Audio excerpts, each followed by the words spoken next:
Hi, welcome to my Special Force analysis, second chapter. Today I will cover infantry tactics. Before doing that, I just want to recap from the first chapter my record for infantry assault. In bright green, these are the units I recommend you upgrade. Every unit you can upgrade 3 times and then you can promote to further boost. And that's why it's important that you focus on few units, normally 2 or 3 per type, and you spend all your assault budgets and upgrading them. So for infantry assault, focus upgraded the 442nd, Viking and Samurai. If you don't know why, watch my previous video. And for the second tier in light green, these are the one I recommend just to upgrade to level 3 without promoting, because promoting costs a lot of money. The Cosa Cavalry and the White Death. Don't waste any budge on the other units. And for the anti-tank, Grenadier and L-39. These are good, both units. I think the Grenadier are, of course, better than the L-39. The L-39 advantage is slightly higher damage on armor, but the Grenadier have reduced damage from armor 25%. That's priceless. And as the third unit, the NKVD for just the minor upgrade. Third, the mortar upgrade on the Ranger and minor on the Glory. The mortar troops are, I think, for infantry, assault and anti-tank troops are the priority. Mortar troops are really secondary, so when you used up the previous one, you can do here. The parachute, for the Parachute Jagger is an excellent unit, so focus on maximizing the upgrade of that. And the second one will be the Foreign Legion. Let me zoom in a moment. So the Parachute Jagger, by the way, they're unlocked already very early in the game. Operation of a 0 book, so this is one of the units with the Grenadier that you can upgrade from the beginning. They have an attack range of 10, which makes them already valuable, and on top of that they have the benefit of no extra mobility on special terrain. So speed is important for infantry, and that's why that's a good feature to have. As a second unit in the airborne, I put the Foreign Legion. The reason the Foreign Legion, which by the way you are unlocking North Africa Desert Warfare, despite the 0 in attack, what is important is fast to move to and defense, because the airborne, what we want is really to paratroop them over the target and then hold, so like holding a city, defense of 5, then it comes very handy.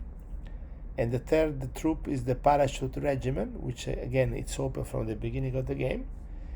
They have an attack of 7, which is still quite decent, and well, the benefit of mobility on mountains is minor, I think.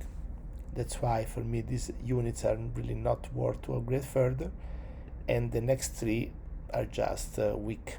I mean, there is no point of using them. Probably the regular paratrooper, airborne trooper, not in the special force, is good enough.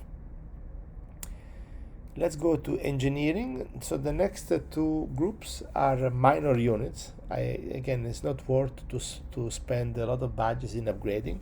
Focus the upgrade on the infantry assault and the Parachute Jagger. For engineering, the Rising Sun, they are unlocked in Pacific 42, so quite late in the game.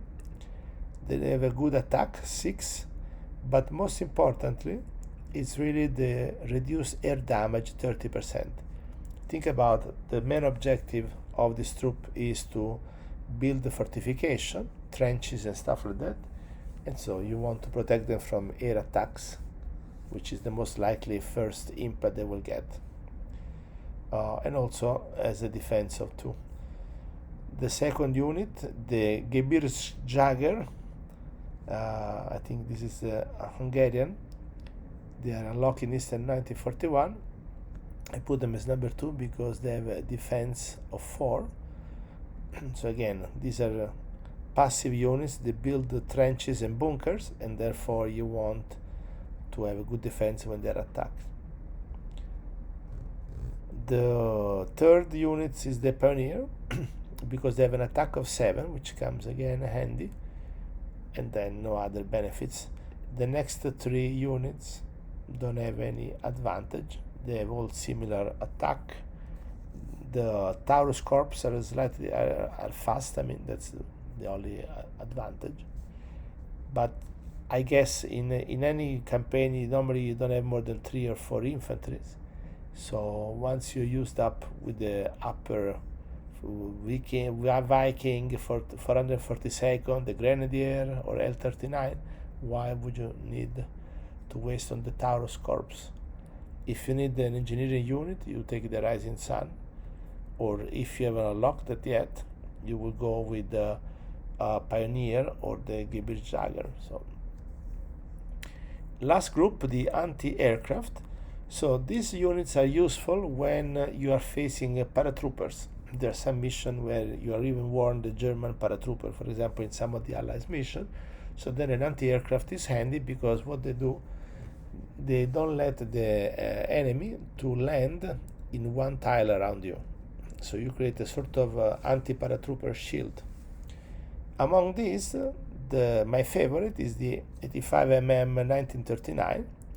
You unlock it in Eastern 1941 Kharkiv, and his attack, it's only 4, does not have, but really to me the most important is air raid reduced by 55%. Again, think about it. If there are paratroopers in range, there is an enemy airport in range, so you are vulnerable to air attack. Having a 55% reduction on damage, it's really priceless, I think. The second unit that I also recommend, also for a mild upgrade, and I've done it myself, is the 88mm Flak. So this is unlocked very early on in the game. The attack is slightly better, 5, but also defense of 2. But again, the special attribute is really increased armor damage 48%, which is a nice perk to have. So I will go with that. The next 3 units, the 90mm M1A1 has an attack of 7. So any infantry with a starting attack of 7 is already a decent unit, so it doesn't hurt if you have it, but wouldn't spend money upgrading. And the next 2 are just, hopeless. Don't waste your dream on it. So hope you enjoyed, and next time will be the turn of artillery.